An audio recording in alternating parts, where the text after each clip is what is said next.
Hello, and welcome to the third presentation in a series prepared for infill development options. In this session, we'll be taking a more in-depth look at key policy documents that shape housing regulation in Maple Ridge. If you are looking for a general overview of the infill development options, please check out presentation number 1 in the series. There are 4 key policy documents that address housing in Maple Ridge. The first is the Official Community Plan, which is a long-term, 30-year horizon document that explains the community's vision for how Maple Ridge will evolve over time. We also have the Zoning Bylaw, which sets out the land regulations for property in Maple Ridge.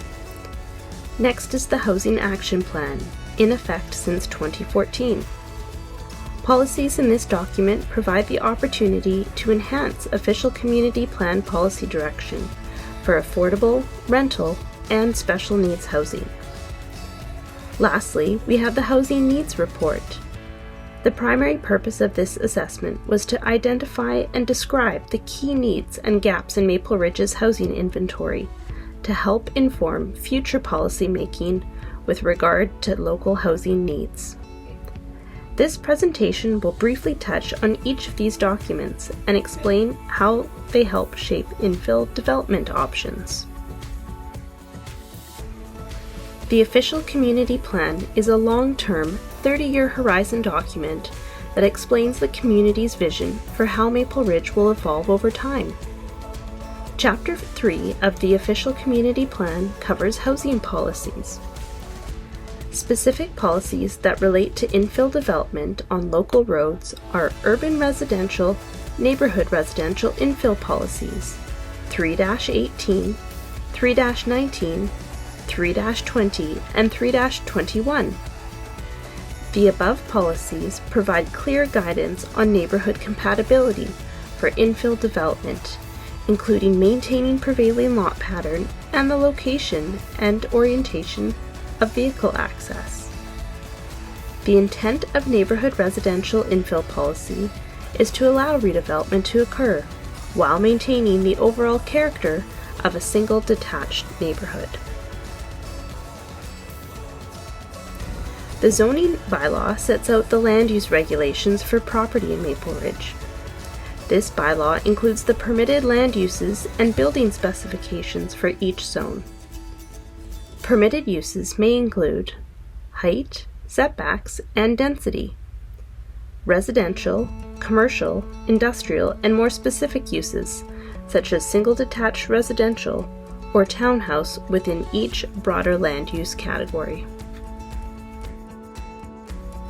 The Housing Action Plan was endorsed by Council in September 2014. The Housing Action Plan is required as a component of the Regional Growth Strategy. Work implemented to date includes removal of the owner occupancy provision for secondary suites and attached garden suites, creation of a new R4 single detached infill urban residential zone, reduction in the RT1 2-unit urban residential minimum lot size, and adoption of ground-oriented residential infill guidelines for triplexes, fourplexes, and courtyard units. The Housing Needs Assessment identifies and describes the key needs and gaps in the community's housing inventory to inform housing policy work. A Housing Needs Report is intended to strengthen the ability of local governments to understand what kinds of housing are most needed in their communities and help inform local plans, policies, and development decisions. As of 2019, every local government in BC is legislatively required to undertake a housing needs assessment by April 2022, and every 5 years thereafter. The primary objectives of the Housing Needs Assessment were to prepare a report that would assess the local housing market conditions, identify the current and emerging housing needs within the city, compare housing supply with housing demand to determine the ability to meet future needs, Identify short, medium, and long-term actions to meet the housing needs across the housing continuum in the city. And finally, to meet the provincial requirements for housing needs reports. Together, these 4 documents frame housing policy in Maple Ridge and are key tools that the city uses in the land development process. Land development is a complex process with many different players involved, generally following a 5-stage process shown in the diagram here.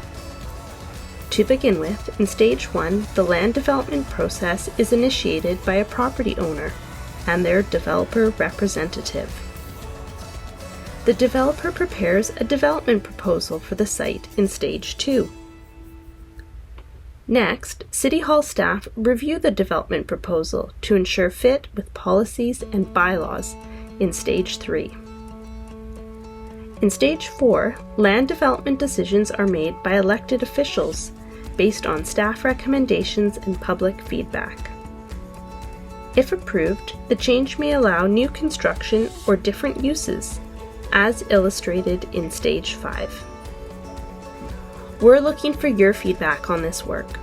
Check out other presentations in the series for more in-depth information, or go straight to our survey that can be completed up until October 14th, 2022. Let's keep the conversation going. Join us for a virtual question and answer session with city staff on September 28th at 7 p.m. We also welcome email and phone inquiries.